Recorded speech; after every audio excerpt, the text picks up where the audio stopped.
मेंधा टोपे, दूसरी दौलताबाद का किला। सबसे बड़ी तोप। महाराष्ट्र। दौलताबाद किला, औरंगाबाद। मेंधा टोपे, तोप, औरंगाबाद.com। ऊपर की छवि, मेंधा तोप जिसके पीछे का भाग मेरे के सिर के आकार का है। माना जाता है कि महाराष्ट्र के औरंगाबाद शहर के पास दौलताबाद किले में ये भारत की दूसरी सबसे बड़ी तोप है।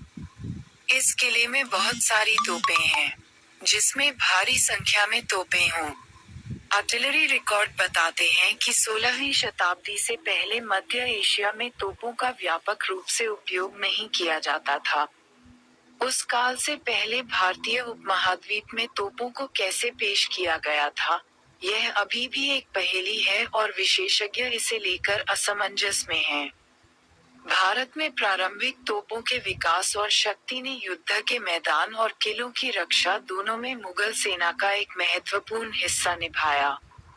किलों पर सुविधाजनक स्थानों पर तोपों की तैनाती एक नियमित विशेषता बन गई थी। मोगल तोपखाने में बेहतर बारूद तकनीक के साथ विभिन्न प्रकार की तोपें, रॉकेट और खदानें भी शामिल थीं। ये तोपखाना ही था जिसकी मुगल साम्राज्य की स्थापना और बाद में विभिन्न लड़ाइयों में उनकी प्रमुख भूमिका थी। 1526 के पानीपत की पहली लड़ाई में ओटोमन गन मास्टर उस्ताद अली कुली के सफल मार्गदर्शन में सम्राट बाबर ने तोपखाने की शक्ति का सफलतापूर्वक उपयोग किया और जीत हासिल की। वैलों n.wikipedia.org/wiki द्वारा बनाए गए तोपों को धकेलते हाथी। दिल्ली के इब्राहिम लोदी के खिलाफ लड़ाई बड़े पैमाने पर तोपखाने की शुरुआत ने भारत में एक प्राथमिक आक्रामक रणनीति के रूप में हाथी युद्ध के अंत को देखा, क्योंकि हाथियों को शॉट्स, आग और ध्वनि की एक वॉली का सामना करना पड़ा। को धकेलते हाथी। दिल्ली के इब्राहिम लोदी के खिलाफ लड़ाई बड़े पैमाने पर तोपखाने की शुरुआत ने भारत में एक प्राथमिक आक्रामक रणनीति के रूप में हाथी युद्ध के अंत को देखा, क्योंकि हाथियों को शॉट्स, आग और ध्वनि की एक वॉली का सामना करना पड़ा। युद्ध के मैदान में तोपखाने के उपयोग में मुख्य अड़चन परिवहन था। युद्ध अभियानों के मामले में उन्हें किले से युद्ध के मैदान में ले जाना, विभिन्न इलाकों में भारी तोपों को ले जाना कठिन था। इस काम के लिए ज्यादातर मजबूत बैल और हाथी काम में लाए जाते थे। अकबर के शासनकाल में तोपों के प्रयोग में काफी सुधार किए गए थे।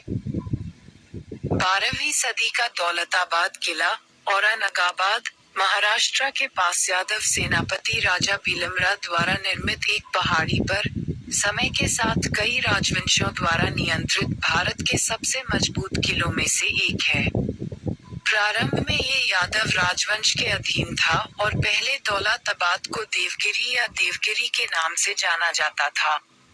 1633 तक यह मुगल शासन के अधीन आ गया।